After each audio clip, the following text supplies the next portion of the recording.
Hello guys, welcome back. Ketemu lagi dengan saya Herman di channel Market Insight Coin. Saya tahu minggu terakhir ini mungkin minggu yang cukup melelahkan dan stressful di dunia Bitcoin dan cryptocurrency karena banyak rentetan berita-berita negatif baik dari sisi di mana pemerintahan China itu crackdown on cryptocurrency, bisa kalian lihat di sini gitu kan. Kemudian ada Twitter dari Elon Musk yang tadinya terima support di Bitcoin, kemudian sekarang menolak Bitcoin dari sisi Tesla. Ya, kalau mengikuti seperti itu memang akan cukup stressful teman-teman ya. Tapi mungkin di hari ini saya coba share beberapa insight dari sisi technical maupun dari sisi other things fundamental yang mungkin bisa saya share ke teman-teman. Dan jika kalian merasa channel ini bermanfaat buat teman-teman, saya hanya perlu dukungan kalian untuk subscribe dan klik the likes buttonnya, dan mungkin boleh share ke teman-teman saudara teman kalian juga. Dan perlu diingat, saya bukanlah financial advisor Anda, dan fully disclaimer bahwa channel ini ditujukan untuk education purpose dan keputusan tetap di tangan kalian.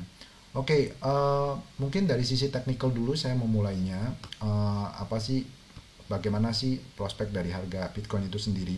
So sebenarnya ini yang sempat saya tunjukin di sini bahwa Bitcoin ini kalau dari sisi teknikalnya ya teman-teman bisa dilihat di sini. Nah, ini sebenarnya sudah break the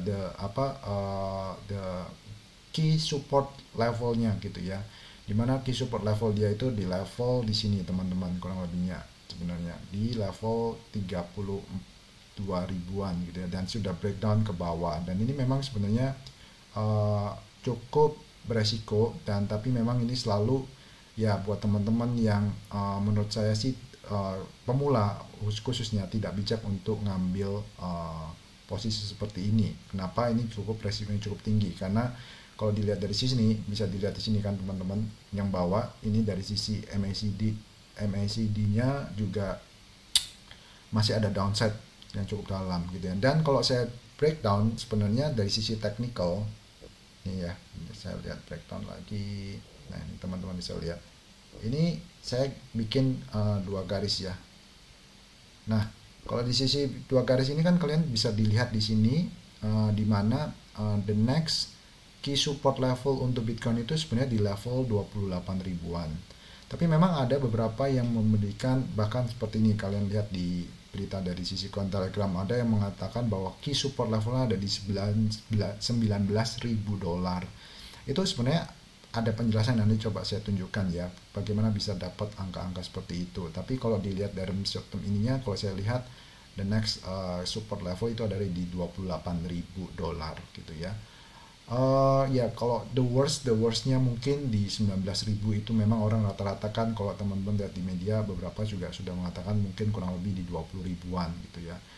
Tapi sebenarnya kalau dilihat dari sisi fundamentalnya, saya sebenarnya sudah sempat bahas di channel saya di sini. Kalian bisa lihat di sini teman-teman, di Instagram saya. Buat teman-teman yang mungkin belum follow, boleh lihat di markinsight_coin. Nah, waktu itu saya sempat bahas ya di Bitcoin halving event gitu ya, dimana kalian bisa lihat di sini, dan kesimpulan yang saya tunjukkan di sini adalah bisa kalian lihat nih ya. Jadi kalau dari Bitcoin halving itu sebenarnya sudah kelihatan bahwa halving seasonnya Bitcoin itu sudah terlewat di akhir 2020, dan halving season itu adalah periode atau event yang dimana reward untuk Bitcoin itu di cut by half, dan itu menyebabkan supply dari Bitcoin itu berkurang, dan itu yang dimana kejadiannya itu kurang lebih siklusnya itu setiap 4 tahun.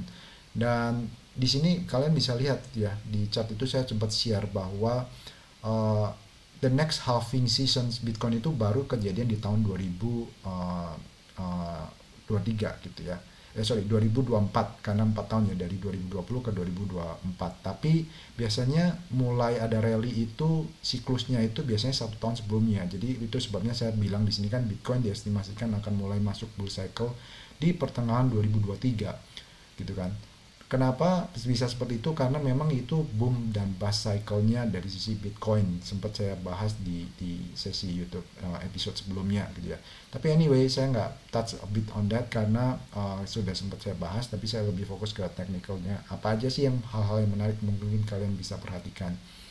Ini beberapa indikator yang saya follow. Kalian bisa lihat di sini, BYBT di websitenya. Ini ada Crypto Fear and Greed Index. Ya, Crypto Fear and Greed Index ini menunjukkan indikator seberapa namanya greed and fear. Kalau bahasa Indonesianya itu adalah tingkat rasio antara ketakutan orang dan keserakahan orang gitu ya. Nah, dari greed and fear index ini memang kalau kita lihat secara patternnya historically memang market itu at the bottom itu kalau greed and fear indexnya itu di level yang sangat terendah itu kurang lebih lihat nih. Itu greed and fear indexnya bisa sampai ini sebenarnya sudah mendekatin gitu ya. Titik terendahnya itu sebenarnya di 9 nih. Nah, tadi ya saya dapatkan. Nah, ini di tahun 2018 waktu market benar-benar at the bottom gitu ya. 9 sampai 8 sampai 9-an gitu ya greed indexnya. Kalau sekarang itu level greed and fear indexnya itu masih di level sekitar belasan. Nah, di sekitar 15-an gitu ya. Ya kurang dikit lagi sih. Jadi sebenarnya ini merupakan momen yang menarik menurut saya bahwa dari sisi technicality-nya Bitcoin itu udah orang itu menunjukkan bahwa dari sisi greed and fear index ini orang itu sudah sedemikian takutnya gitu ya. Nah biasanya kalau udah sedemikian takutnya itu udah mulai dekat-dekat dengan bottomnya gitu cara lihatnya. Pada waktu di atas fear greed ini ya, di atas ini pada saat itu orang banyak yang greed atau serakah gitu ya. Jadi karena Bitcoin harganya lonjak tinggi, orang semakin biasanya ngejar ke atas gitu kan. Tapi pada waktu harganya collapse, sebenarnya orang banyak yang takut karena banyak orang yang rugi gitu ya, basic cara melihatnya gitu. Nah, dari indikator yang mungkin mau saya share di sini yang menarik adalah nih teman-teman, saya pakai di sini ya 2-year moving average multiplier, di mana di sini ini sebenarnya bisa dilihat secara kayak band ya. Ini kayak ibaratnya band dari harga Bitcoin untuk memprediksi peaknya Bitcoin dan bottomnya Bitcoin. Dimana kalau di sini mereka menggunakan rasio bahwa dari moving average, mereka menggunakan rasio bahwa the peak resistant dari Bitcoin itu mereka pakai rasio 5 kali. Itu kayak ibaratnya seperti apa ya, kalau di saham itu seperti pair gitu ya, atau PE band gitu ya. Nah, ini band yang menurut saya cukup menarik. Dan kalau dilihat di sini, ternyata memang itu ada landasan yang tadi mengatakan di berita bahwa mereka itu bottomnya di level nih. Saya tunjukkan nih ya. Nih, ini kan kelihatan nih, yang hijau bawah itu kan di 18.000 lebih ya. Nah, ini mungkin angkanya belum update ya. Sebenarnya angkanya kurang lebih kalau sudah di-update nih di angkanya di kurang lebih deketin 19.000 sampai 20 ribuan. Jadi itu memang udah bener-bener bottomnya. Tapi memang historically kalau kalian lihat di sini itu pernah sempat overshoot, agak overshoot ke bawah kalau memang ada bener-bener bad news banget ya. Bener-bener ada beberapa kali selalu ada cenderung ada overshootnya gitu. Jadi memang nggak gampang teman-teman untuk timing the bottom. Jadi menurut saya, saran saya sih kalau saya lihat ya mungkin kalian bisa secara gradual lah, secara bertahap, karena tidak ada orang yang benar-benar jago bisa fully timing the market at the bottom ya. Mungkin hanya ada segelintir orang gitu ya yang benar-benar by luck atau hoki gitu ya, mereka bisa tiba-tiba dapat timingnya pas gitu ya. Tapi ya intinya seperti itu ya teman-teman. Jadi ini apa kalau dilihat downside-nya ya masih ada downside-nya. Kemudian another indicator yang mungkin mau saya tunjukkan di sini adalah nih. Dari CryptoQuant ini another indicator yang menurut saya cukup menarik adalah mereka menggunakan rasio dari stable BTC dengan stablecoin ratio. Dimana ini sebenarnya membandingkan balance atau kondisi cadangan balance Bitcoin di sisi exchange dengan stablecoin di sisi exchange. Artinya apa sih?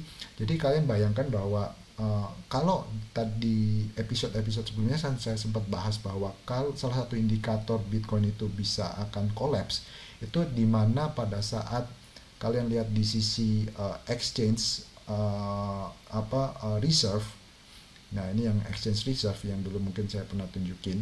Pada waktu exchange reserve ini naik cukup signifikan, itu kalian harus hati-hati karena banyak whales itu yang mereka lagi positioning untuk menjual. Jadi mereka memindahkan Bitcoin mereka dari sisi wallet mereka pindah ke exchange wallet gitu ya, dan mereka siap-siap untuk menjual.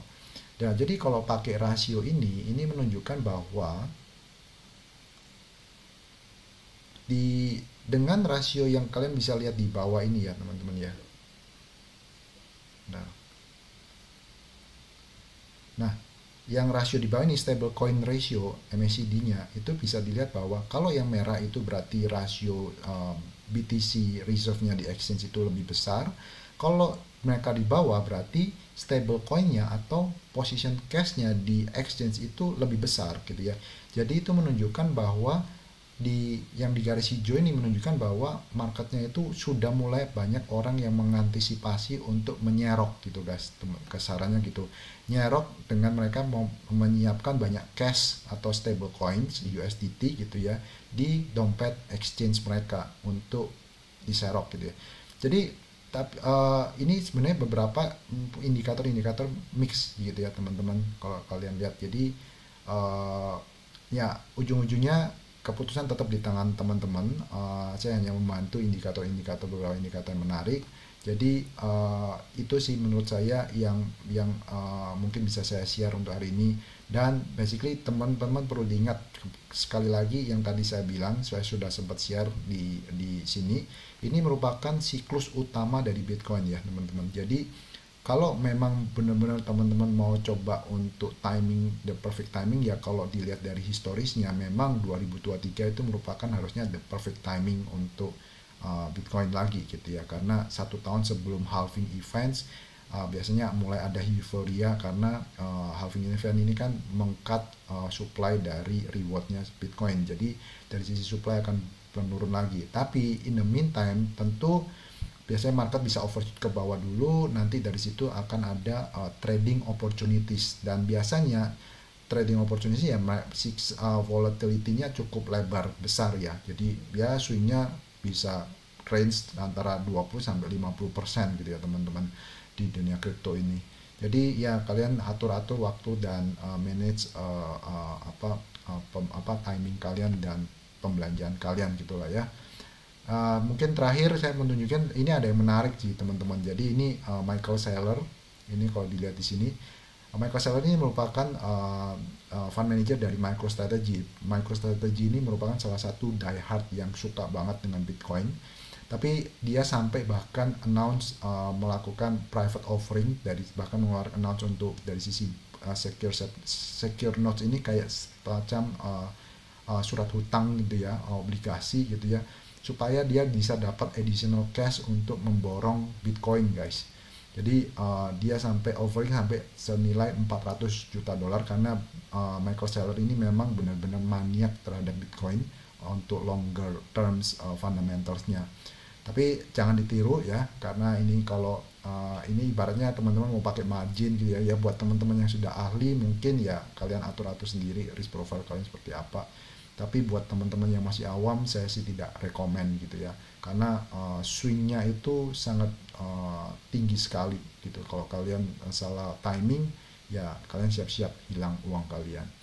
So I think itu aja untuk hari ini. Semoga bermanfaat channel untuk hari ini. Semoga kalian bisa ngatur timing kalian, dan happy trading dan happy investing. Bye bye teman-teman, see you next time.